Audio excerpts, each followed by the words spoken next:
Pinatulan ng kapuso drama king na si Dennis Trillo ang ilang bashers na nagkomento tungkol sa panganay na anak ng kanyang asawang si Jeneline Mercado. Binarag ni Dennis ang mga netizens na naging insensitive sa health condition ng 16 years old na anak ni Jeneline sa dating karelasyong si Patrick Garcia na si Alex Jazz. Nag-post kasi si Jen sa kanyang social media page nitong linggo, June 22, ng isang video kung saan mapapanood ang bonding moments nila ng mga anak nila ni Dennis na sina Alex Jazz at Calex sa isang mall. Si Calex ay ang 17 years old na anak naman ni Dennis sa dati niyang partner na si Carlene Aguilar.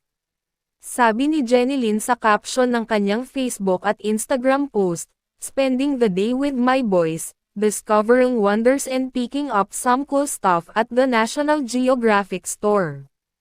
Kasunod nito ay may mga netizen nga na nagkomento tungkol kay Jazz. Reaksyon ng isang FB user, "Parang may autism anak ni Jen." Sinagot naman siya ni Dennis ng, "May problema po ba kayo sa may autism?" Pansin naman ng isa pang netizen sa kilos ni Jazz, "Parang malamya." Buwelta ni Dennis sa kanya, "Wow, hiyang-hiya naman ako sa pagmumukha mo."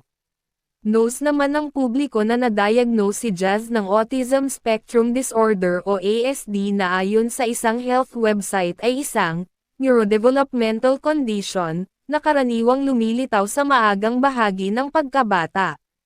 Ang mga batang may ASD ay maaaring magkaroon ng pagkakaiba sa komunikasyon, pakikipag-ugnayan sa ibang tao, at pag-uugali.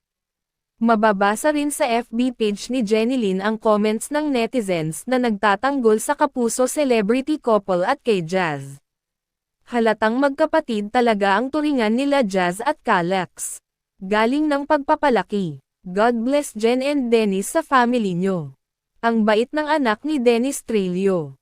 Nakakahanga ang values na taglay ng batang ito, nakakahanga ang pag-aalaga niya sa anak ni Jen.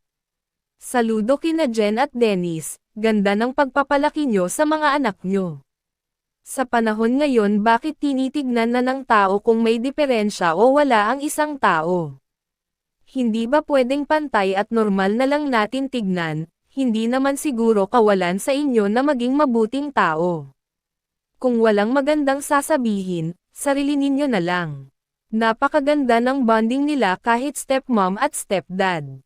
Para din silang pamilya at anak talaga ang turing nila. May sariling anak na ngayon sina Dennis at Jeneline, ang 3-year-old daughter nilang si Dylan.